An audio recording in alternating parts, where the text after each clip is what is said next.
नमस्कार दोस्तों, DD red के एक और एक्शन वीडियो में आप सभी का स्वागत है। मैं हूं आलोक। तो आज जो वीडियो लेकर मैं आया हूं वो वीडियो है इंस्पायरिंग साइंस का। इनके चैनल का लिंक मैंने दिया हुआ है, आप वहां पर जाइए, इनको सपोर्ट करिए।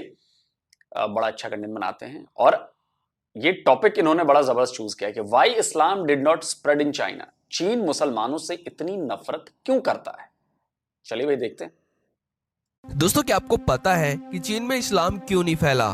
क्यों चीन में मुसलमानों की जनसंख्या लगातार घट रही है? चीन में मुसलमानों की आबादी कम करने के लिए चाइनीज गवर्नमेंट्स ने कौन कौन से नए कानून बनाए हैं? और आखिर क्यों चीन मुसलमानों से इतनी नफरत करता है? तो दोस्तों, आज की इस वीडियो में हम इन्हीं सब चीजों के बारे में बात करेंगे। चाइना के मुस्लिम्स के प्रति इतने कठोर कानूनों को देखकर आप भी हैरान रह जाओगे। तो अगर वीडियो अच्छी लगे तो वीडियो को लाइक जरूर करना और ऐसी ही यूनिक और इन्फॉर्मेटिव वीडियो देखने के लिए चैनल को भी जरूर से जरूर सब्सक्राइब कर लेना। तो चलिए देखते हैं। दोस्तों, चीन में सबसे ज्यादा मुसलमान चीन के नॉर्थ वेस्ट रीजन सिनजियांग में रहते हैं, जिनको चीन उइगर मुस्लिम्स कहता है। दोस्तों, चीन के इस इलाके में 12 मिलियन यानी 1 करोड़ से ज्यादा मुस्लिम्स रहते हैं, जिनकी आबादी हर साल घटती जा रही है। यहाँ पर चीन उइगर मुसलमानों की जनसंख्या को कंट्रोल करने के लिए और इनके इस्लामिक रिलीजियन को खत्म करने के लिए इन मुसलमानों को फिजिकली और मेंटली टॉर्चर करता है, जिससे ये अपनी इस्लामिक कट्टरता को छोड़ दें। बीबीसी के एक आर्टिकल्स के अनुसार इस मुद्दे पर चीन का ये कहना है कि साल 1990 में सिनजियांग के उइगर मुसलमानों ने सिनजियांग को एक अलग इस्लामिक कंट्री बनाने की मांग की थी, जिसका विरोध एक दशक तक चला और साल 2009 में चाइनीज गवर्नमेंट ने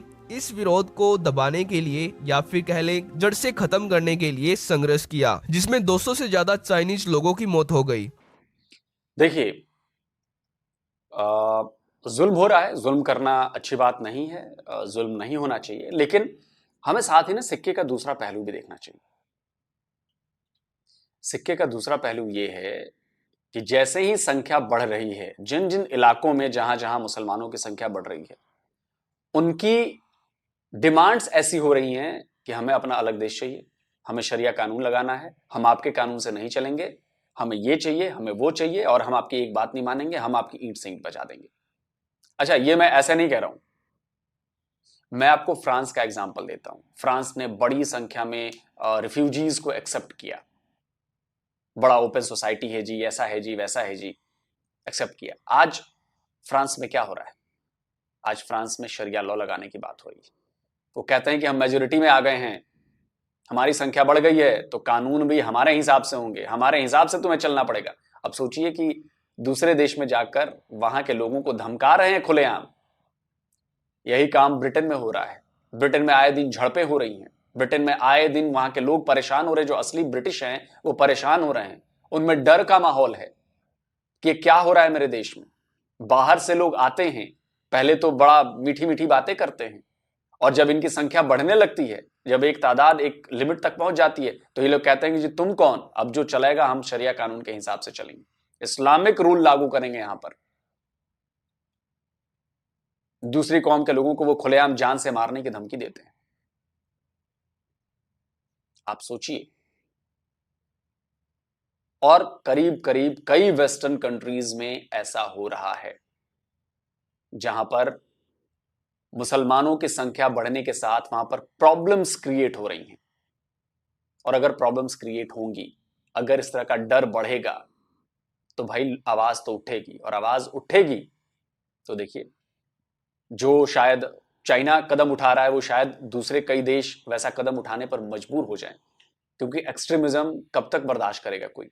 मेरे घर में आके पहले आपने मेरे से शरणार्थी बनकर आए, आप मेरे टैक्स के पैसे से आपने खाया, बच्चे पैदा किए आपने, और अब जब वो बच्चे बड़े हो गए, संख्या ज्यादा हो गई, तो आप कहते हैं कि जी ये तुम्हारा देश अब मेरे हिसाब से चलेगा। आप सोचिए, कभी सोच के देखिए। तो अगर चीन को भी लगा कि भाई ये तो बड़ा गड़बड़ मामला है, ये तो कंट्रोल करना पड़ेगा, तो भाई चीन के अपने तरीके हैं, वो तो एथिस्ट हैं, उनके अपने तरीके हैं,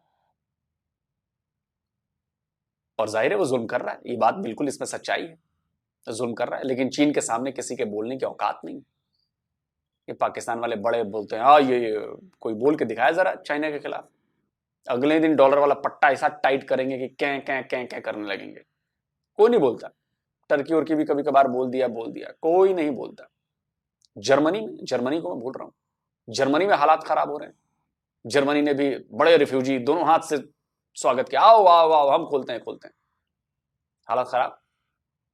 तो देखिए, समस्या अगर बढ़ रही है तो इसका मतलब है कि कहीं ना कहीं प्रॉब्लम है जो बढ़ाया जा रहा है जिसे।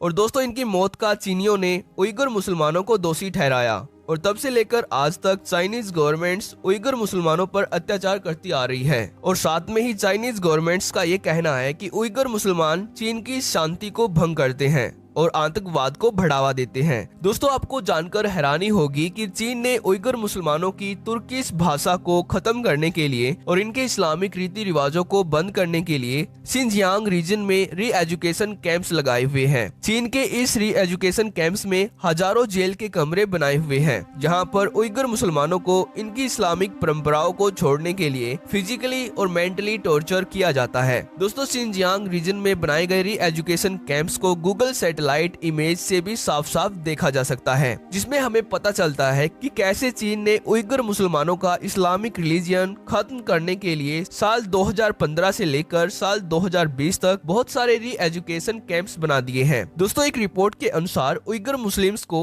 दाढ़ी रखने और कुरान पढ़ने पर भी कड़ी से कड़ी सजा दी जाती है, जिससे सिंजियांग में चाइनीज गवर्नमेंट्स का खौफ बना रहे। और दोस्तों, सबसे चौंकाने वाली बात तो ये है कि चीन की सिचुआन यूनिवर्सिटी के एक डॉक्यूमेंट पब्लिक ओपिनियन क्राइसिस के अनुसार चीन ने साल 2017 तक 10,000 से ज्यादा मुस्लिम स्ट्रक्चर जैसे मदरसे और मस्जिदों को डिस्ट्रॉय कर दिया था और इन ज्यादातर मस्जिदों की जगह पर पब्लिक टॉयलेट बना दिए थे। पर दोस्तों, चीन का मकसद बस केवल इन उइगर मुसलमानों को मेंटली, फिजिकली और सेक्सुअली टॉर्चर करके इनका इस्लामिक रिलीजियन खत्म करना ही नहीं है, बल्कि इसके साथ साथ चीन इन मुसलमानों पर काम करवा के अच्छा पैसा भी कमाता है। दोस्तों, चीन का सिंजियांग मोस्टली डिजर्ट रीजन है, जहां पर दुनिया के 5वें हिस्से की कॉटन प्रोड्यूस की जाती है। कपास के इस कारोबार से चीन को काफी पैसा मिलता है। यहाँ पर उइगर मुस्लिम्स महिलाओं से जबरदस्ती कॉटन पिक करवाई जाती है। दोस्तों, दिसंबर 2020 में बीबीसी ने एक रिसर्च की, जिसमें पता चला कि सिंजियांग में 5 लाख से ज्यादा मुस्लिम लोगों से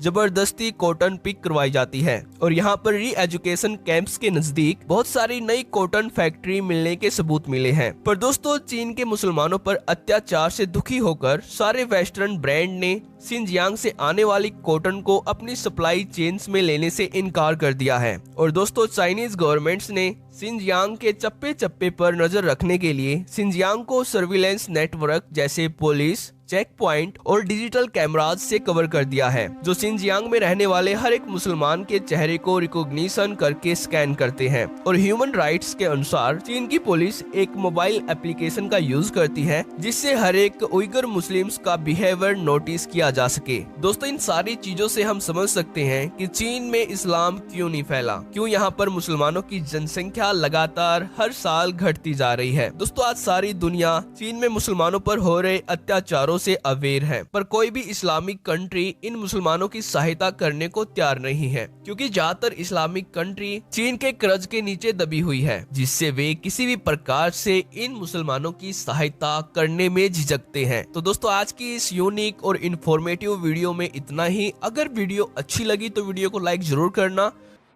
चले भाई, देख लीजिए, वीडियो अच्छी लगी तो आप लाइक जरूर करिएगा। इनके चैनल पर जा सकते हैं आप, और देखिए, बहुत सारी चीजें इसमें बताई गई हैं और ये बिल्कुल सही बातें बताई गई।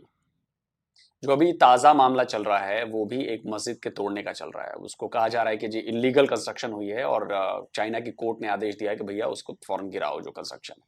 और इसके खिलाफ जो उइगर मुसलमान हैं और चाइनीज पुलिस है, जो प्रशासन है, उसमें जबरदस्त संघर्ष चल रहा है। अब पता नहीं वो मस्जिद गिरा दी गई कि नहीं गिराई गई, लेकिन यह है कि उसका गिरना तो तय है। चाइना छोड़ेगा नहीं, आप चाहे लाख प्रोटेस्ट कर लें, कुछ भी कर लें, वो मस्जिद को गिरा कर रहेगा। और रिपोर्ट्स के मुताबिक ये बात बिल्कुल सही है कि रिपोर्ट्स के मुताबिक चाइना ने हजारों मस्जिदों को गिरा दिया है। पिछले कई दशकों में उसने मस्जिद डिमोलिश कर दी है और उसने कहा कि जी हम इसको रेनोवेट करेंगे, ये करेंगे, वो करेंगे, और घंटा कुछ नहीं किया, डिमोलिश कर दिया सीधा। लेकिन अब लोगों को पता चल गया है कि भाई ये कहते हैं कि हम रेनोवेट कर देंगे, ये कर देंगे, वो कर देंगे, तो ये डिमोलिश कर देते हैं, छोड़ते नहीं। तो अब लोग ने प्रोटेस्ट करना शुरू किया है। लेकिन मुझे नहीं लगता कि चाइना ऐसे प्रोटेस्ट को पनपने देगा या मजबूत होने देगा। और ये जाहिर सी बात है, चाइना की पॉलिसी है कि भाई इनके एथनिक ग्रुप जो हैं, इनको ऐसा कर दो कि ये धीरे धीरे धीरे धीरे धीरे धीरे इस्लाम से दूर हो जाए। और यही काम वो कर रहा है, वो ब्रेन वॉशिंग कर रहा है। डिटेंशन सेंटर जो है वो इसीलिए बनाए गए, ब्रेन वॉशिंग के लिए बनाए गए। तो कुल मिलाकर बात यह है कि चीन में उइगर मुसलमानों पर जुल्म तो है, लेकिन कहीं ना कहीं यह देखना पड़ेगा कि चाइना ने इतने कड़े कदम क्यों उठाए हैं। उसने कुछ तो ऐसा देखा है, कुछ तो ऐसा सोचा है कि भाई वो मेरे लिए खतरनाक हो सकता है, ऐसा हो सकता है। बाकी देशों ने नहीं सोचा तो भाई देख लीजिए। तो चाइना ने उन देशों से सबक लिया और उसने अपने देश में ऐसा स्प्रेड होने से उसने रोकने के लिए जो उसको करना है वो करेगा, भाई उसके देश का मामला है। लेकिन हाँ, ये बात तो तय है कि जुल्म हो रहा है, उइगर मुसलमानों पर जुल्म हो रहा है। और इस्लामिक कंट्रीज चूं तक नहीं बोलती। क्यों? क्योंकि बताया ही वजह, पैसा इतना पंप कर दिया है चाइना ने कि कोई बोलेगा नहीं। क्योंकि जैसे ही बोलेगा ना वैसे ही वो डॉलर की रस्सी जो है वो टाइट करना शुरू करेगा और उस देश का गला घुटना शुरू हो जाएगा। इसलिए भैया सब अपना अपना देख रहा है। तो देख लीजिए भाई। और ये मैं कहना चाहूंगा कि देखिए प्रॉब्लम तो है, प्रॉब्लम इसलिए भी है क्योंकि आपने देखा होगा पोलैंड ने तो बिल्कुल सील कर रखा है अपने बॉर्डर। बोला कि हम तो एक भी रिफ्यूजी को नहीं लेंगे, हम नहीं लेंगे भाई, हमें तो बिल्कुल मुसलमान चाहिए ही नहीं। वहां पर जो बहुत पहले मुसलमान पहुंच गए वही हमारे लिए काफी हैं, हमें नहीं चाहिए। बड़ा क्रिटिसाइज हुआ जी पोलैंड का। लेकिन आज पोलैंड में देख लीजिए, आज पोलैंड में ना फ्रांस वाली हालत है, ना जर्मनी वाली हालत है, ना ब्रिटेन वाली हालत है। पोलैंड अपना एकदम है। हाँ, निंदा होती है पोलैंड की, लोग उसकी शिकायत कर रहे हैं, यूरोपियन यूनियन भी शिकायत करता